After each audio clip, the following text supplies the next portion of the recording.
I stood at my father's annual 4th of July barbecue holding my paper plate, as my 12-year-old nephew Tyler smirked and announced, "Charity cases eat last," while the entire family erupted in laughter. My brother David high-fived Tyler. My sister-in-law Amanda wiped tears from laughing, and even my 70-year-old father Frank chuckled while flipping burgers. I set my plate down on the picnic table, the sound of ceramic hitting wood cutting through their amusement. Without a word, I walked toward my truck, hearing my sister Jennifer call out mockingly, "Come on, Kent, it's just a joke." The drive home to my modest apartment felt like a funeral procession, every red light giving me more time to replay that moment when my own family treated me like some kind of burden they tolerated out of obligation. Tyler's words kept echoing in my head, but what hurt more was the genuine amusement in everyone's voices. Like watching me get humiliated was the highlight of their afternoon entertainment. As I pulled into the parking lot of my simple 2-bedroom apartment complex, I thought about how this perception had been building for the past 2 years since my divorce from Stephanie. My family had watched me move from our suburban house to this modest place, drive my old pickup truck instead of the luxury sedan I used to own, and wear casual clothes instead of expensive suits. What they didn't understand was that every single one of those changes had been my choice, not my circumstance. The truth was something I'd been keeping to myself since the divorce proceedings ended. While my family assumed Stephanie had cleaned me out in the settlement, the reality was far different. I'd actually retained most of my assets by structuring them through my business entities before we separated. The modest lifestyle wasn't forced on me by financial ruin. It was a deliberate decision to live simply and see people's true character without the complications that wealth brings to relationships. My phone started buzzing with text messages before I even made it through my front door. Jennifer had written, "Seriously, Kent, you're being way too sensitive. Tyler's just a kid." David added his own commentary. "Maybe if you developed a sense of humor about your situation, family gatherings would be more fun for everyone." Even my mother Patricia chimed in with her particular brand of concerned guilt. "Sweetheart, come back. I saved you a burger and some of that potato salad you like." Each message made my chest tighten with a combination of anger and disappointment. They genuinely believed they were being kind by tolerating my presence at family events, like I should be grateful for their charity and including me despite my supposed financial failures. What made it worse was remembering all the small humiliations they'd subjected me to over the past 24 months, each one delivered with a smile and framed as helping family. There was the time at Jennifer's birthday dinner when Patricia loudly insisted on paying my portion of the bill at the restaurant, announcing to the entire table that Kent shouldn't worry about money right now. Or when David cornered me at Christmas to offer me a great opportunity, working for his insurance company, explaining that sometimes we have to swallow our pride and take what's available. The worst had been when Frank pulled me aside at Easter and whispered that he understood if I couldn't contribute to Tyler's baseball league fundraiser because everyone knows divorce lawyers take everything. Each incident had chipped away at my dignity, while they convinced themselves they were being supportive. They'd created this narrative where I was the family project, the cautionary tale about what happens when life goes wrong, and they were the generous relatives keeping me afloat through tough times. The irony was almost laughable, except laughing was the last thing I felt like doing. Sitting in my living room, I looked around at the modest furniture and simple decorations that my family interpreted as signs of financial struggle. The truth was that I'd furnished this place deliberately to maintain my low profile. Every piece had been chosen for comfort and functionality, not because I couldn't afford better. The expensive artwork was in storage, the luxury electronics were unnecessary for my current lifestyle, and the designer furniture would have sent the wrong message about my actual circumstances. My business, Morrison Capital Partners, specialized in acquiring and restructuring distressed family companies. The irony of sharing the same last name with my family's construction business had never been lost on me, though we were completely unrelated to Morrison and Sons building contractors. Over the past 5 years, my firm had grown to manage over $50 million in assets, with a reputation for ethical practices and successful turnarounds of struggling businesses. The modest apartment served as perfect camouflage for my real life. During business hours, I worked from our downtown offices, meeting with clients and investors in conference rooms with city views. My business partner, Rachel, handled most of the day-to-day operations, allowing me to maintain flexibility in my schedule and privacy in my personal life. After the divorce, I discovered that keeping my wealth quiet eliminated a lot of complicated social dynamics and helped me identify people who valued me for my character rather than my bank account. Unfortunately, my strategy had worked too well with my own family. They'd become so convinced of my poverty that they'd started treating me like a charity case complete with the condescending kindness and casual cruelty that often accompanies such arrangements. Tonight's barbecue had been the final straw, the moment when their perception of me as a family burden had been articulated clearly by a 12-year-old who'd obviously learned those attitudes from the adults around him. As evening approached, I found myself thinking about Tyler's comment and wondering where he'd learned to categorize people as charity cases in the first place. Kids don't develop that kind of class consciousness naturally. They absorb it from watching how the adults in their lives treat different people. Tyler had been watching his parents and grandparents interact with me for 2 years, learning that Uncle Kent was someone who could be mocked safely because he needed their help and couldn't afford to fight back. The realization hit me that I'd accidentally taught my family the wrong lesson about resilience and humility. By accepting their condescension gracefully, I'd reinforced their belief that I was grateful for their tolerance. By not correcting their assumptions about my finances, I'd allowed them to create a dynamic where they felt superior, and I played the role of the grateful recipient of their generosity. My phone buzzed again with another message from Frank. Sun family sticks together through good times and bad. Don't let pride keep you away from people who love you. The message would have been touching if it weren't based on a completely false understanding of the situation. Frank thought he was reaching out to a struggling family member who needed emotional support. He had no idea he was lecturing a successful businessman who had just been publicly humiliated by his own relatives. I spent the rest of the evening wondering how long this dynamic might have continued if Tyler hadn't articulated it so clearly. Would I have kept playing the role of the grateful poor relation indefinitely? Would my family have continued their patronizing kindness until it became a permanent fixture of our relationship? The thought of enduring years more of their charitable condescension made my stomach turn. That night, I made a decision that would change everything. I was done being their charity case, done accepting their version of who I was supposed to be, and definitely done pretending that their casual cruelty was acceptable because it came wrapped in family love. Tomorrow, I would start showing them exactly who Kent Morrison really was, and more importantly, what their charity case could actually do when pushed too far. The next morning brought an unexpected text message that changed everything. At 11:43 p.m., my phone had buzzed with a message from Frank. The business needs your investment. Can we talk tomorrow? I stared at the screen for several minutes, trying to process the audacity of asking for money from someone they'd been treating like a financial burden for 2 years. The timing felt almost deliberately cruel, coming just hours after Tyler's public humiliation and their collective laughter at my expense. Unable to sleep, I spent most of the night using my professional resources to investigate Morrison and Sons building contractors. What I discovered through industry databases and my network of contacts painted a picture of a family business in complete freefall.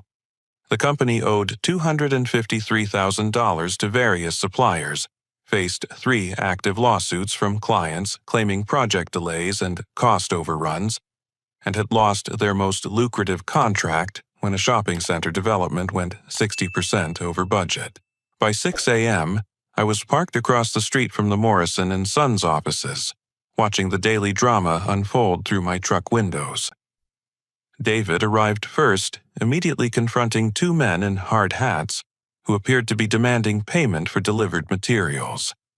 Even from a distance, I could see David's animated gestures and frustrated body language as he tried to negotiate with increasingly angry creditors. Jennifer showed up 20 minutes later, talking frantically on her phone while pacing back and forth in the parking lot. Through my passenger window, I watched her expression cycle through panic, desperation, and exhaustion as she handled what appeared to be multiple crisis calls simultaneously. Every few minutes, she would stop pacing to write notes on a pad, her pen moving rapidly as she documented whatever disasters were being reported from the other end of her conversations. Frank's arrival was the most telling. My 70-year-old father walked slowly from his car to the office entrance. His shoulders slumped and his normally confident stride replaced by the careful movements of someone carrying an enormous burden. Through the office windows, I could see him settle at his desk and immediately bury his head in his hands, surrounded by stacks of papers that I assumed were unpaid bills and legal documents. Using my business connections, I spent the morning making discreet inquiries about Morrison and Sons' reputation in the local construction industry. The feedback was uniformly negative. Suppliers described the company as unreliable. With payments, subcontractors complained about delayed compensation that forced them to pursue legal action. And former clients shared stories of projects that went dramatically over budget due to poor management and communication failures. My former college roommate, now a commercial loan officer at First National Bank, provided the most disturbing information during our lunch meeting. "Kent, your dad has been in here 4 times in the past 6 months, trying to extend credit lines and restructure existing loans. The last time he mentioned that his successful son would be co-signing some of the agreements once you recovered from your divorce settlement. We've been holding off on foreclosure procedures because Frank keeps insisting you'll be investing in the company soon." The revelation hit me like a physical blow. While my family was publicly treating me like a charity case at barbecues and family dinners, Frank had been privately using my supposed future investment as collateral to buy time with creditors and lenders. He'd been telling business partners that his financially successful son Kent would eventually bail out Morrison and Sons, all while laughing at Tyler's jokes about charity cases eating last. I spent the afternoon making more calls and discovered that Frank's manipulation extended far beyond bank conversations. He'd been telling suppliers that delayed payments would be resolved once his investor son got back on his feet financially. Equipment rental companies had extended terms because Frank assured them his business partner's son would cover outstanding balances as soon as his divorce complications were resolved. The most infuriating discovery came from David's former supervisor at the insurance company where he'd worked before joining Morrison and Sons. David quit last year claiming his brother was bringing major investment capital to the family construction business. He said Kent was some kind of financial expert who would modernize their operations and expand into commercial development. We offered David a promotion to stay, but he insisted the construction company was about to become a major regional player thanks to his brother's involvement. By evening, I had assembled a complete picture of Morrison and Sons' financial situation and my family's coordinated deception. They owed money to 17 different suppliers, had defaulted on 2 equipment loans, and faced potential bankruptcy within 90 days if they couldn't generate significant cash flow. Meanwhile, they'd been telling everyone in their business network that I was their secret weapon, the financial savior who would rescue their failing company once my personal situation stabilized. The hypocrisy was breathtaking. At family gatherings, they treated me like someone who needed their charity and support. In their business dealings, they promoted me as a wealthy investor who would solve their financial problems. They'd created 2 completely different versions of who I was switching between them based on what served their needs in any given situation. That evening, I received another text from Frank. "Can you meet me at Denny's tomorrow at 10 a.m. just to talk about possibilities?" Nothing formal. The message's casual tone infuriated me more than any direct demand might have.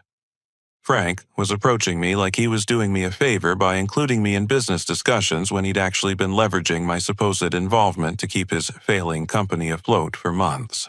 I spent that night researching the specific suppliers and creditors that Morrison and Sons owed money to, developing a clear understanding of who held their debts and how those obligations might be transferred or acquired.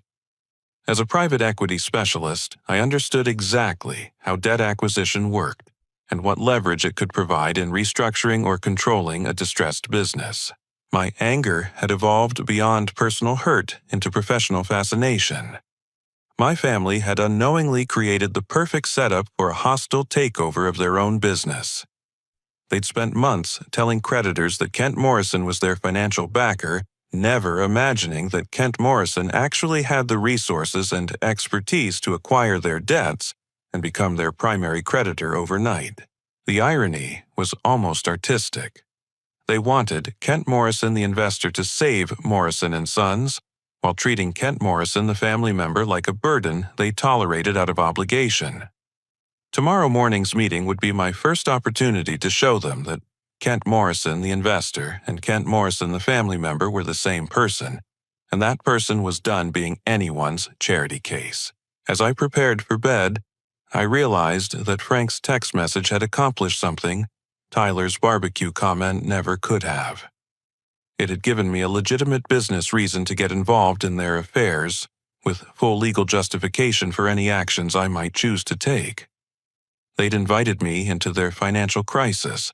Now they would discover exactly what kind of investor they'd been claiming as their secret partner all along.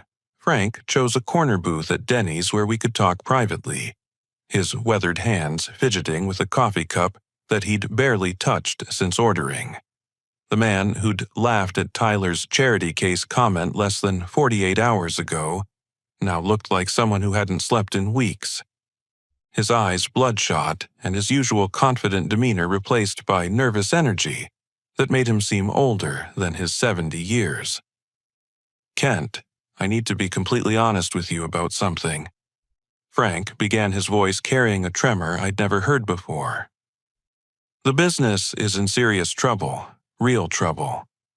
I know you've been struggling since the divorce, but maybe you could find some way to help us. We need approximately $300,000, and I've been hoping maybe you could take out a loan or use some of your divorce settlement." I sipped my coffee and watched Frank's face as he delivered his rehearsed speech. Every word had been carefully chosen to make me feel both needed and guilty, implying that helping Morrison and Sons would somehow benefit me as much as them. The manipulation was so obvious that I wondered how I'd missed similar tactics in our past conversations. "I've already spoken with the whole family about this." Frank continued, revealing the coordinated nature of their approach. "Your mother suggested maybe you could use your divorce settlement or take out a second mortgage on your apartment. Jennifer thinks you might have some retirement savings you could access. We're not asking for charity, son. This would be a real investment opportunity." Frank slid a manila folder across the table, and I opened it to find loan applications already filled out in my name. Every line had been completed except for my signature, with Frank having provided my Social Security number, employment history, and estimated income based on what he assumed my financial situation looked like. The presumption was staggering. I took the liberty of getting the paperwork started. Frank explained, apparently unaware that preparing loan documents without someone's permission might be considered problematic. The bank said, with your credit history from before the divorce, you might still qualify for a substantial personal loan.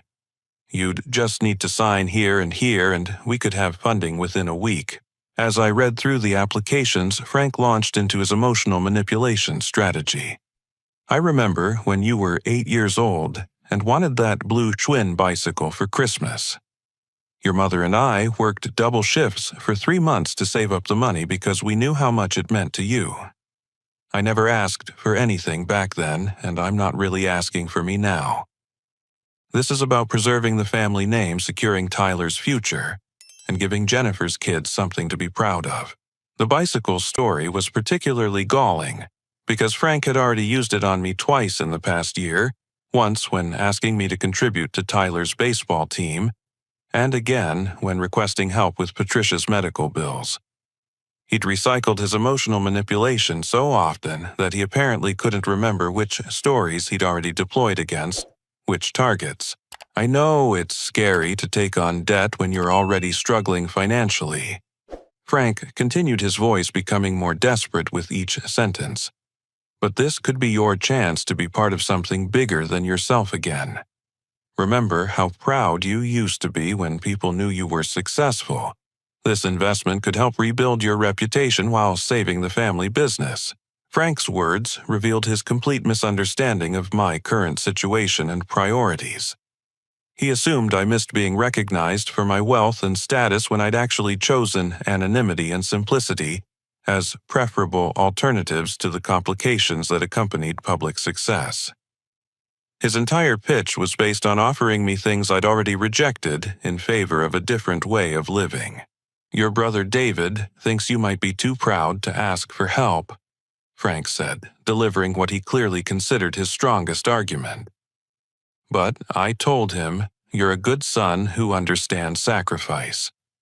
You're not like some people who abandon family when things get difficult. You understand that family comes first even when it requires personal sacrifice. The comparison to unspecified people who abandon family was obviously meant to make me feel guilty about any reluctance to bankrupt myself for Morrison and Sons. Frank had positioned my potential refusal to take on crushing debt as equivalent to abandoning the family entirely, leaving me no middle ground between financial suicide and family betrayal. My phone buzzed with a text message from David. Did you ask him yet? Remember what we talked about regarding making him feel needed rather than pitied. Frank glanced at my phone screen, and his expression confirmed that the entire family had coordinated this approach, planning exactly which emotional buttons to push and which manipulation strategies to employ. What specific business problems does Morrison and Sons face? I asked, shifting the conversation toward concrete details. Frank's response revealed the depth of their troubles and his shocking lack of understanding about what had caused them. Well, we've had some cash flow issues since David joined the company full-time, Frank admitted reluctantly. That shopping center project went over budget when David miscalculated the foundation requirements. The client is demanding a $50,000 penalty payment, which triggered some late fees with our suppliers. David's still learning the construction business, but he's got great ideas for expanding our services. Frank's casual dismissal of David's costly mistakes as learning experiences showed exactly why Morrison and Sons was failing. David had quit a stable insurance job to join a construction company where he had no experience or training, and Frank had given him responsibility for major projects without proper supervision or education. The $50,000 penalty wasn't bad luck. It was the predictable result of putting an unqualified person in charge of complex construction operations. We also lost our business insurance when we missed a few premium payments. Frank continued, apparently unaware that operating a construction company without proper insurance was both illegal and financially suicidal. And some of our equipment got repossessed when we couldn't make the monthly payments. But those are just temporary setbacks. Once we get some working capital, we can resolve all these issues quickly. Frank's explanations revealed a pattern of cascading failures caused by poor management and wishful thinking rather than bad luck or market conditions. They'd defaulted on insurance payments, lost essential equipment, and faced legal penalties, all while Frank convinced himself these were minor problems that money could easily solve. The most important thing, Frank concluded, is that we act quickly. Some of our creditors are getting impatient and we can't afford to lose more suppliers. But if you could help us with this loan, we'd be back on solid footing within 6 months. You'd get your money back with interest, plus you'd have the satisfaction of knowing you saved the family business. Frank's timeline was pure fantasy. Companies facing the problems he described don't recover in 6 months. They usually require years of careful management and significant operational changes to become profitable again. His promise that I'd be repaid quickly was either deliberate deception or dangerous self-delusion. As Frank finished his pitch, I realized he genuinely believed he was offering me an opportunity, rather than asking me to sacrifice my financial security for his family's benefit. In his mind, the chance to invest in Morrison & Sons was a gift he was generously providing to his struggling son, not a desperate plea for help from a failing business owner. The meeting ended with Frank's expectation that I would take the loan applications home to consider them seriously. Just think about it, son. Family helping family. That's what we do for each other. His final words carried the implied threat that refusing would mark me as someone who doesn't prioritize family relationships, completing his manipulation strategy with emotional blackmail disguised as moral guidance. Driving home from Denny's, I understood that Frank's request had inadvertently provided me with everything I needed to take decisive action. He'd revealed Morrison & Sons' complete financial situation, demonstrated the family's coordinated manipulation tactics, and handed me legal documents showing exactly how they planned to exploit my supposed desperation. Most importantly, he'd shown me that they viewed me as both their financial salvation and their emotional victim, a contradiction that would soon become impossible to maintain. The next 48 hours transformed me from an angry family member into a focused business professional, conducting the most important acquisition research of my career. Working from my firm's downtown offices for the first time in months, I assembled a complete picture of Morrison & Sons' business relationships, debt structure, and market reputation, using resources my family couldn't imagine I possessed. My business partner, Rachel, immediately understood the strategic implications when I explained the situation. You want to acquire their debts before revealing your identity. That's brilliant, Kent. They'll discover they've been manipulating their own biggest creditor while treating him like a charity case. The irony is almost perfect. Using Morrison Capital Partners' legal team and private investigation resources, we began systematically documenting every aspect of my family's financial crisis and the lies they'd told to extend their credit relationships. The private investigator, Marcus Webb, specialized in corporate fraud investigations and approached the project with professional thoroughness that uncovered details I never would have discovered independently. Within 24 hours, Marcus had obtained recorded phone conversations between David and 3 different potential investors, all featuring David's promises that his brother, the equity specialist, would guarantee their investments in Morrison & Sons. In one particularly damaging recording, David told a commercial development company, "Kent's just playing things close to the vest until his divorce settlement finalizes. Once he's ready to go public with his involvement, you'll see Morrison & Sons become a major regional player overnight." The recordings revealed that David had scheduled meetings with investors for the following week, planning to surprise me by announcing my participation in deals I'd never agreed to participate in. He'd created a scenario where my refusal to honor his commitments would make me appear unreliable and dishonest to legitimate business partners who might have offered real opportunities for Morrison & Sons. Even more disturbing, Marcus discovered email exchanges between Amanda and Jennifer, planning Tyler's Charity Cases Eat Last comment as psychological preparation for Frank's investment request. Amanda had written, "Tyler practicing his joke about poor people is hilarious. It'll put Kent in the right mindset to be grateful when Frank offers him a chance to be useful to the family again." Jennifer's response was equally revealing. Perfect timing. If Kent feels bad about being a burden at the barbecue, he'll be more motivated to prove his value by helping with the business crisis. Dad says the guilt approach works better than direct requests with Kent because he's naturally eager to please. The email evidence proved that Tyler's humiliating comment wasn't spontaneous childhood cruelty. It was a coordinated adult manipulation designed to make me feel grateful for any opportunity to redeem myself in the family's eyes. They'd used a 12-year-old child to deliver psychological warfare against his own uncle, teaching Tyler that cruelty could be a useful tool for controlling other people's behavior. Marcus also uncovered the extent of my family's lies about my supposed financial struggles within their social and business circles. Patricia had been telling her church prayer group that I was learning humility through financial hardship and requesting prayers for my spiritual growth through adversity. Jennifer had informed her real estate clients that her brother was rebuilding his life after losing everything in a divorce, and asked for referrals to anyone who might need bookkeeping or consulting services. Most painfully, Frank had been sharing details about my supposed poverty with his golf buddies, describing my fall from grace as a cautionary tale about overconfidence and poor financial planning.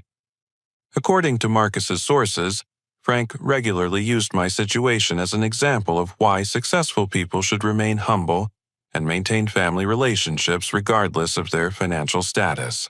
The contradiction between my family's public narrative and their private expectations became even more stark when Marcus obtained Frank's conversations with Morrison and Sons creditors.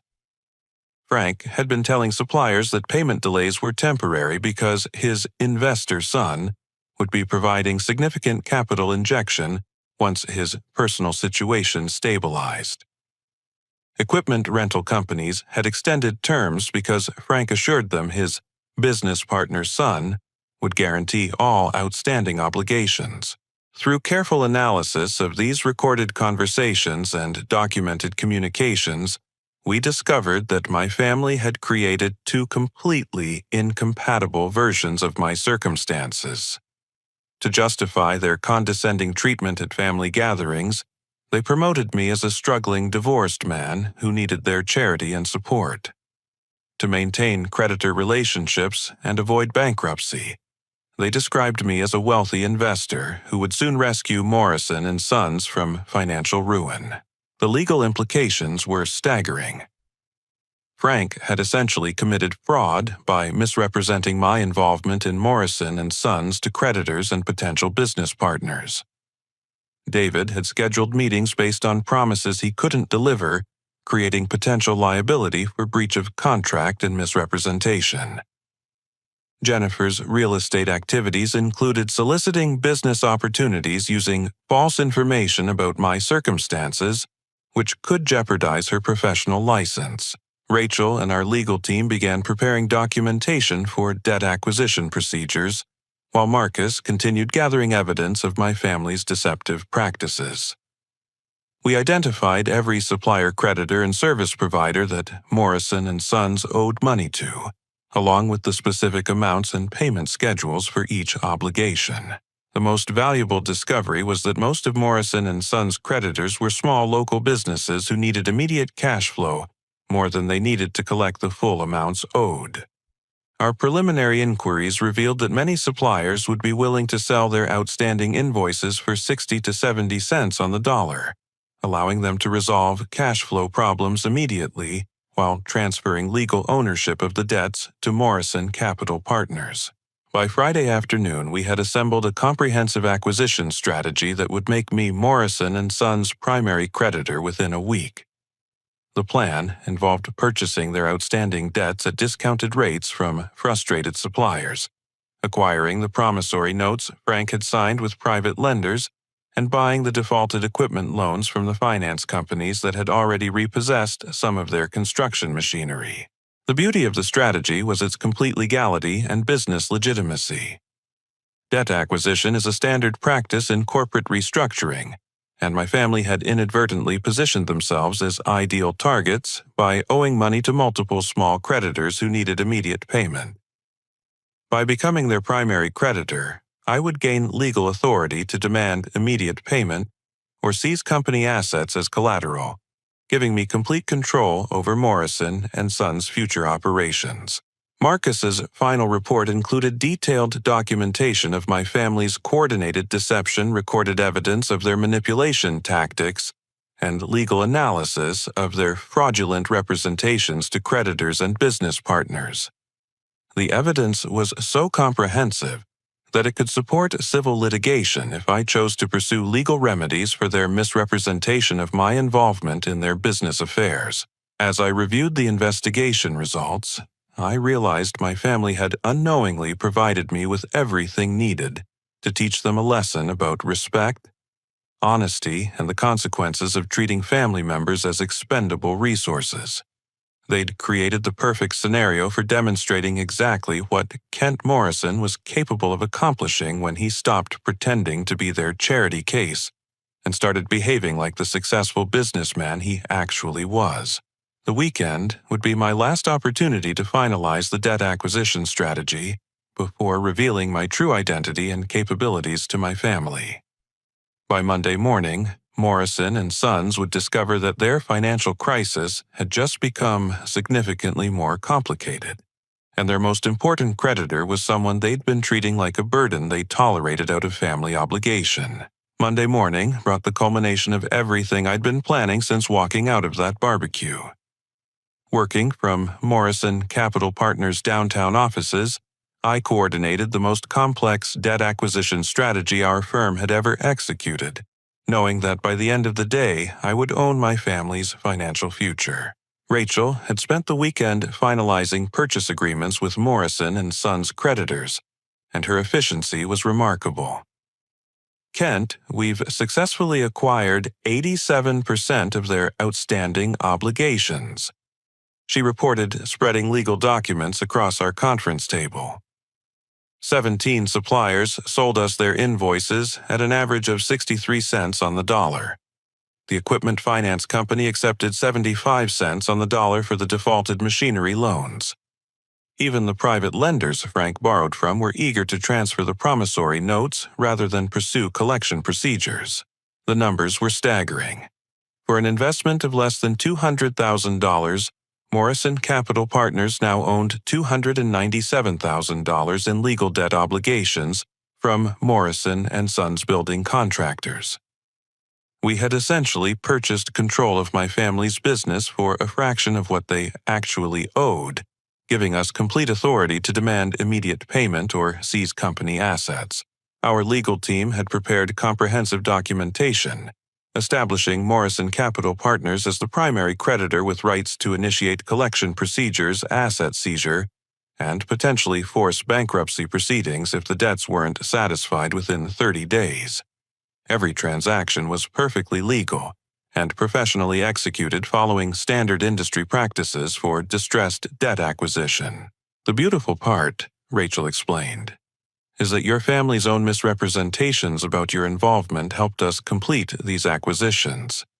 Several creditors mentioned that Frank had told them his investor son would eventually guarantee these obligations, so they were actually relieved to sell the debts to an established equity firm rather than continue pursuing collection from a failing construction company.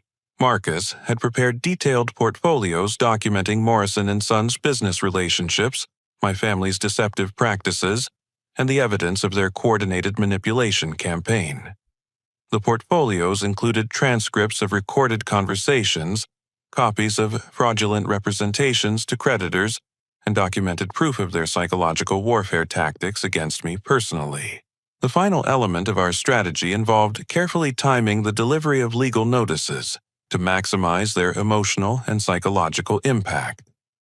Rather than simply mailing documents, we arranged for professional process servers to deliver comprehensive packages simultaneously to Morrison and Sons offices, Frank's residence, David's home, and Jennifer's real estate office. Each package contained multiple documents: formal notice of debt transfer to Morrison Capital Partners, demand for immediate payment of outstanding obligations, detailed schedules of assets subject to potential seizure, and comprehensive information about our firm's capabilities and track record. The coordinated delivery would ensure my entire family learned about their new reality at exactly the same time, preventing them from developing coordinated responses or manipulation strategies. Rachel had also prepared detailed financial profiles of Morrison Capital Partners, including photographs of our offices, credentials of our staff, and documentation of our successful acquisitions and business turnarounds. This information would help my family understand exactly who they'd been treating as their charity case, while depending on his fictional involvement to maintain their creditor relationships. I've never seen someone accidentally create such perfect conditions for their own hostile takeover, Rachel observed as we reviewed the final documentation. They spent months telling creditors that Kent Morrison was their financial backer, never imagining that Kent Morrison actually had the resources to acquire their debts and control their company overnight. The irony was indeed remarkable. My family had unknowingly provided me with complete information about their financial vulnerabilities, while positioning me as both their salvation and their victim. They'd created two contradictory narratives about my circumstances, and now they would discover that the successful investor they'd been promising to creditors was the same person they'd been treating like a family burden. As our team finalized preparations for Monday's coordinated delivery, I reflected on how this situation had evolved from personal hurt into professional opportunity. My family's manipulation and deception had taught them to see me as someone who could be exploited safely, but they were about to learn that exploiting a private equity specialist while misrepresenting his involvement in your business affairs was a remarkably dangerous mistake.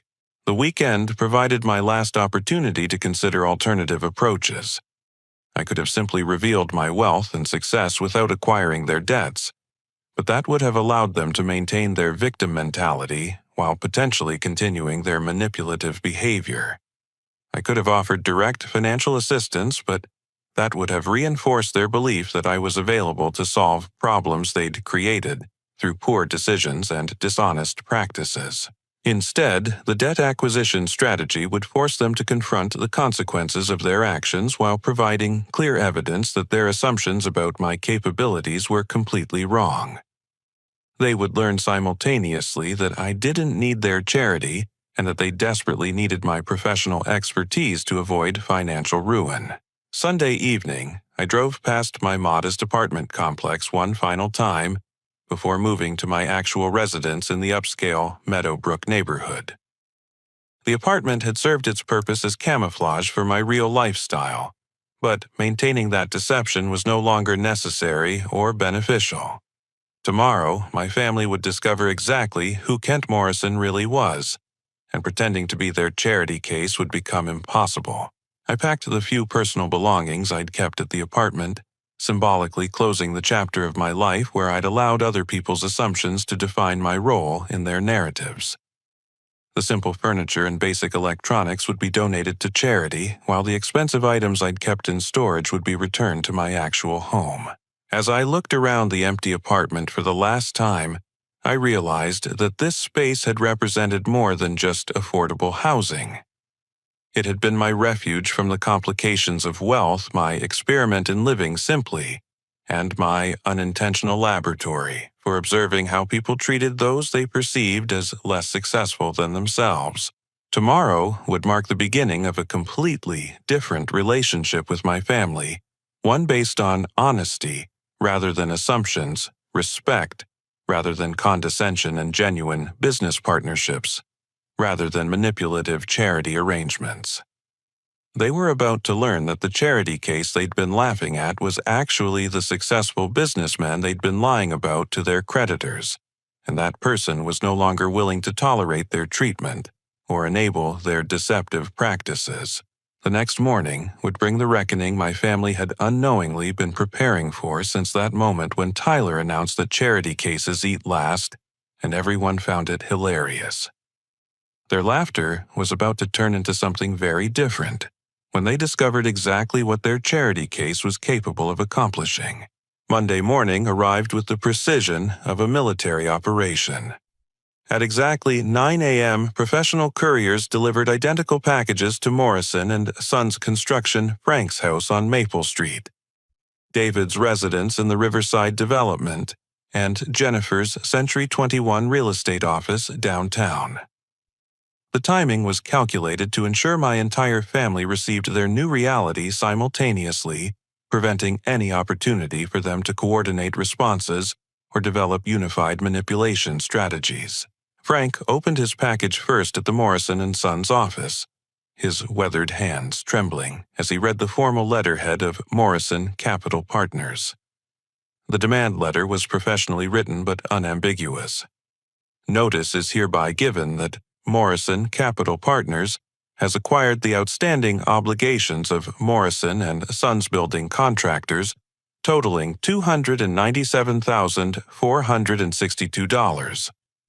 Immediate payment is required within 30 days of this notice, or collection procedures will commence as permitted by law. David received his documents while drinking coffee in his kitchen, nearly spilling the hot liquid when he saw his name listed as a personal guarantor on equipment loans that had been transferred to an unknown equity firm. The legal language was clear and terrifying. His house could be subject to lien procedures if the corporate debts weren't satisfied within the specified time frame. At her real estate office, Jennifer opened her package in front of two colleagues who watched her face turn white as she read that her secondary guarantee on one of Frank's emergency loans had been purchased by Morrison Capital Partners. The document included detailed asset seizure schedules and collection procedures that could destroy her professional reputation if implemented publicly. 20 minutes later, the second wave of documents arrived, comprehensive information packets about Morrison Capital Partners, including full-color photographs of our downtown office building, detailed biographies of our professional staff, and impressive statistics about our successful acquisitions and business turnarounds. This was when Frank noticed the name Kent Morrison, prominently listed as co-founder and managing partner. Frank's phone call came within minutes of his discovery. "Kent, what in God's name is this Morrison Capital Partners? What kind of sick joke are you playing?" His voice carried a combination of confusion, anger, and dawning recognition that everything he thought he understood about our family dynamic had been completely wrong. "It's not a joke, Dad," I replied calmly, speaking to him from my actual office in the downtown business district. "You said the business needed an investor, and now you have one. I'm Morrison and Sons' biggest creditor, which makes me your most important business partner, whether you like it or not." Within an hour, my entire family had converged on the Morrison and Sons office, their faces showing various stages of shock, confusion, and mounting panic. David arrived first, clutching his legal documents and demanding explanations that Frank couldn't provide. Jennifer followed, having canceled 2 client appointments to deal with what she initially assumed was some kind of elaborate legal mistake. Patricia was the last to arrive, summoned by frantic phone calls from her adult children, who needed her emotional support while processing the complete collapse of their understanding about our family relationships. She looked around the construction office like she was visiting an alien planet, struggling to connect the modest Kent she'd been taking to dinner out of charity with the successful businessman described in the Morrison Capital Partners documentation. "I don't understand any of this," Patricia said, looking directly at me as if I were a stranger wearing her son's face. "Where did you get this money? How long have you been lying to us about who you are? I never lied to anyone." I responded, maintaining the calm, professional demeanor I used during difficult business negotiations. "You all decided I was broke and struggling after my divorce. You created that narrative because it made you feel better about yourselves, and I allowed you to maintain it because it revealed your true character." Frank sputtered. "But the apartment, the old truck, the way you dress, the way what, Dad? The way I chose to live simply instead of flashing wealth around like some kind of status symbol. The way I decided that material possessions don't determine someone's worth or value. You mistook humility for poverty, because you wanted to feel superior to someone. David stood up aggressively, his insurance salesman training failing him completely in this situation. So, what happens now? You're going to destroy us over a stupid comment Tyler made at a barbecue. You're going to ruin your own family because of a joke. Tyler's comment wasn't the problem, I replied, my voice remaining steady despite the emotional intensity of the moment. The problem was that every single one of you laughed. The problem was that you've spent 2 years treating me like a burden you tolerate out of family obligation. The problem was that you've been using my supposed poverty as collateral with your creditors while mocking that same poverty at family gatherings. Jennifer began crying, her carefully applied makeup running down her cheeks as the full implications of our reversed relationship became clear. We didn't mean to hurt you, Kent. We thought we were being supportive. We thought you needed our help. You thought you were better than me. I corrected my words, cutting through her attempted rationalization. You enjoyed feeling superior to someone, and I was convenient for that purpose. You turned family dinners into charity events where you got to play the generous relatives helping their struggling brother. Frank tried to regain control of the conversation by appealing to traditional family hierarchies. Son, regardless of whatever success you've had, I'm still your father, and this is still our family business. We can work this out like adults without involving lawyers and legal threats. We absolutely can work this out. I agreed, surprising everyone with my willingness to negotiate. But we're going to work it out based on honest business principles rather than family manipulation tactics. You're going to decide whether you want a genuine business partnership with someone who has the resources to save Morrison and Sons, or whether you want to continue treating me like your charity project while expecting me to solve problems you created through poor management. The silence that followed was deafening.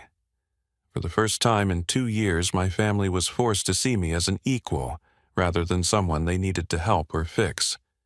The power dynamic had shifted completely, and they were struggling to adapt to a reality where Kent Morrison wasn't their grateful charity case, but rather their potential business partner who held their financial future in his hands. David was the first to speak, his voice much quieter than his earlier aggressive challenge. What would a business partnership look like? What would you expect from us? First, you'd need to acknowledge what you've been doing for the past 2 years and take responsibility for how you've treated me, I replied. Second, you'd need to commit to learning proper business management instead of assuming that good intentions can replace professional competence. Third, you'd need to understand that business partnerships require mutual respect, not family hierarchy or emotional manipulation. Frank looked around the office at the legal documents scattered across his desk, the evidence of his company's financial failures, and the family members who were depending on his decisions to determine their future. For perhaps the first time in his adult life, he was facing a problem that couldn't be solved through traditional family authority or emotional pressure. What happens if we can't reach an agreement? Frank asked quietly, his voice carrying the weight of someone who already understood the answer. Then, Morrison Capital Partners will exercise its rights as your primary creditor, I replied matter-of-factly. We'll initiate collection procedures, seize company assets, and potentially force bankruptcy proceedings. That's standard business practice when debtors can't satisfy their obligations. The room fell silent again as my family absorbed the reality that their financial survival now depended entirely on their ability to establish a respectful business relationship with someone they'd been treating as their charity case for 2 years. The reversal was complete. They needed me far more than I had ever needed them, and everyone understood that traditional family dynamics would no longer protect them from the consequences of their actions. As the meeting concluded, I realized that this moment represented more than just financial leverage or business opportunity. It was the first time in my adult life that my family was forced to see me exactly as I was, rather than as they needed me to be for their own emotional comfort. Whether they chose to build a genuine partnership or face the consequences of their deceptions would reveal everything about their character and their capacity for growth. 6 months after that confrontational morning in the Morrison and Sons office, I sat across from Frank in the same Denny's booth where he'd tried to manipulate me into bankruptcy. But this time our conversation was between genuine business partners rather than a desperate father attempting to exploit his son's supposed desperation. "Kent, I want to thank you for giving us a chance to prove ourselves," Frank said, his voice carrying the humility of someone who'd learned difficult lessons about leadership, honesty, and respect. "I know we didn't deserve your help after the way we treated you, but you showed us a better way to operate both as a business and as a family." The transformation hadn't been easy or immediate. My initial offer to restructure Morrison and Sons rather than destroy it had required each family member to complete specific accountability exercises that forced them to confront their behavior and demonstrate genuine change rather than superficial apologies. Frank's assignment had been the most comprehensive enrolling in modern business management courses at the local community college, while working with Morrison Capital Partners consulting team to implement proper financial controls and operational procedures. At 70 years old, he'd swallowed his pride and admitted that running a construction company based on methods his father had taught him 30 years ago was no longer sufficient for modern business requirements. I was too proud to admit I needed to learn new approaches. Frank reflected, stirring his coffee thoughtfully. "Watching you handle this entire situation with such professionalism showed me what real leadership looks like. You had every right to destroy us, but instead you gave us opportunities to grow and improve." David's transformation had been equally dramatic but more personally challenging. After completing a construction management certification program and spending 3 months working under experienced project supervisors, he'd successfully managed 2 residential projects without cost overruns or timeline delays. The experience had taught him that enthusiasm without expertise was a recipe for expensive mistakes. "I thought I could learn construction management by jumping in and figuring things out," David admitted during one of our quarterly review meetings. "I didn't realize that my confidence was actually arrogance, and my willingness to take risks with other people's money was irresponsible. The training program taught me to respect the complexity of this industry." Jennifer's growth had focused on understanding the ethical implications of her role in the family's manipulation campaign.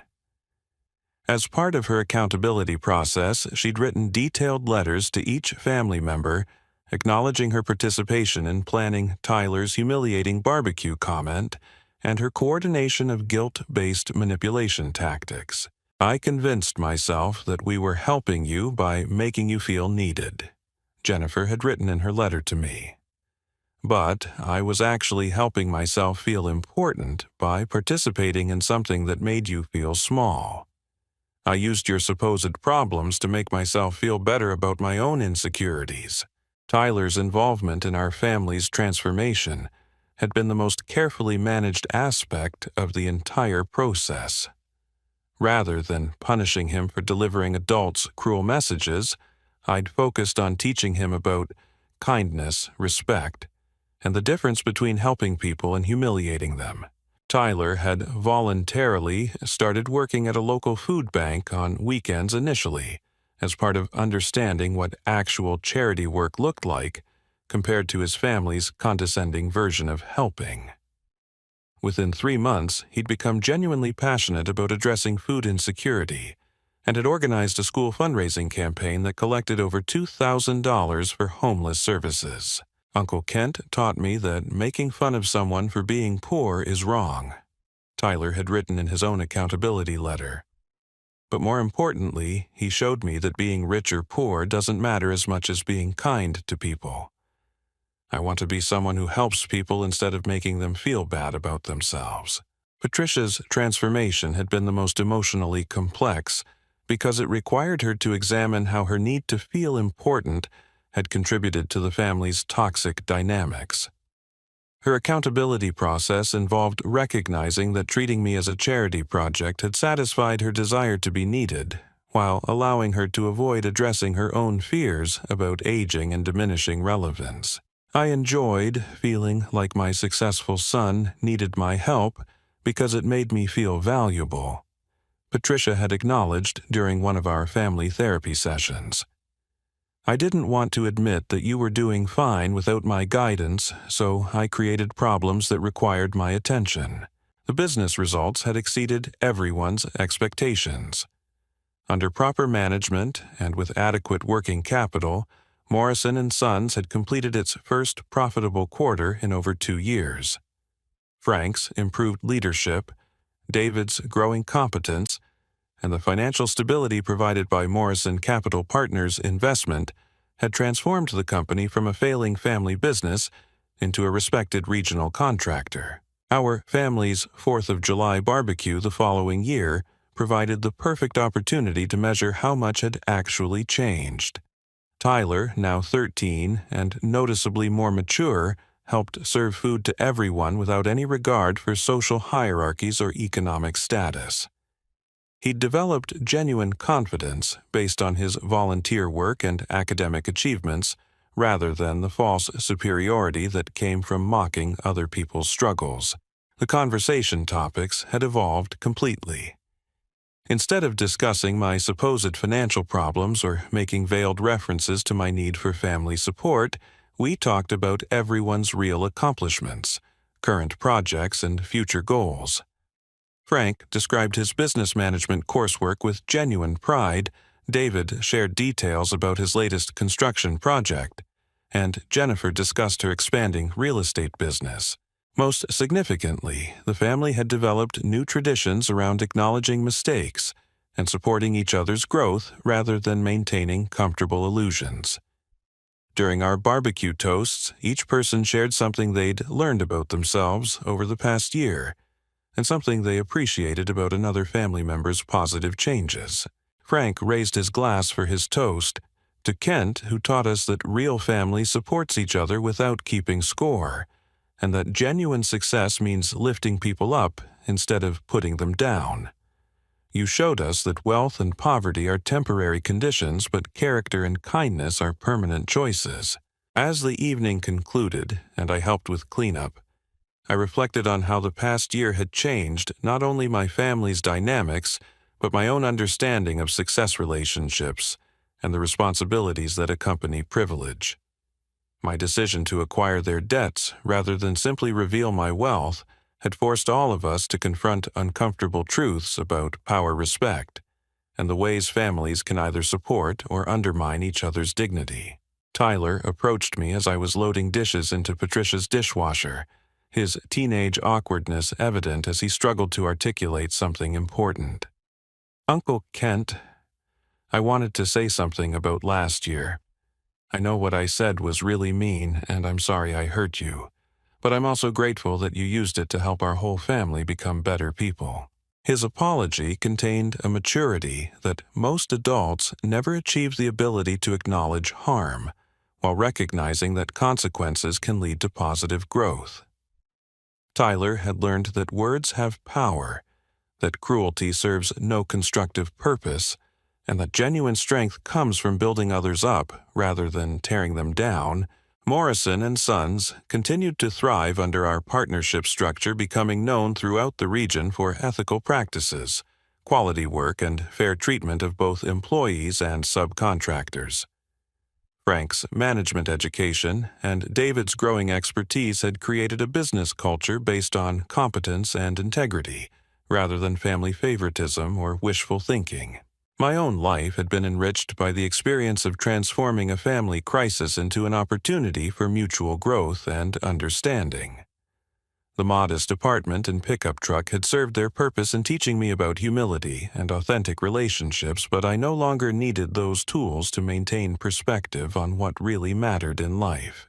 The final lesson had emerged gradually over months of family therapy, business meetings, and honest conversations. Respect cannot be demanded through authority or family relationships. It must be earned through consistent actions that demonstrate character competence and genuine care for other people's well-being. Our family had learned that charity without respect is actually cruelty, that helping someone requires understanding their actual needs rather than assuming their deficiencies, and that true success is measured by how we treat people who cannot immediately benefit us in return. As I drove home from that anniversary barbecue, I realized that Tyler's cruel comment had inadvertently provided the catalyst for transforming our family's entire approach to relationship success and mutual support. Sometimes the greatest gifts come disguised as painful challenges that force us to examine our assumptions and choose better ways of connecting with the people we claim to love. The story doesn't end with revenge or destruction, but with redemption and genuine growth that benefited everyone involved. My family learned to see me as I actually was, rather than as they needed me to be, for their own comfort. And I learned that sometimes the most loving thing you can do for people is refuse to enable their worst impulses, while providing opportunities for them to discover their best qualities. What challenges have you faced with family members who made assumptions about your circumstances or abilities? How did you handle situations where people underestimated what you were capable of achieving? I'd love to hear your experiences in the comments below, and if this story resonated with you, please consider liking this video and subscribing for more stories about overcoming difficult family dynamics and finding strength through adversity. Thank you for listening to this journey of family transformation and personal empowerment. Remember that your worth isn't determined by other people's perceptions, and sometimes the most powerful response to disrespect is simply showing people exactly who you really are. Share this story with anyone who might benefit from understanding that charity cases don't always need charity, and that successful people don't always announce their success to everyone around them.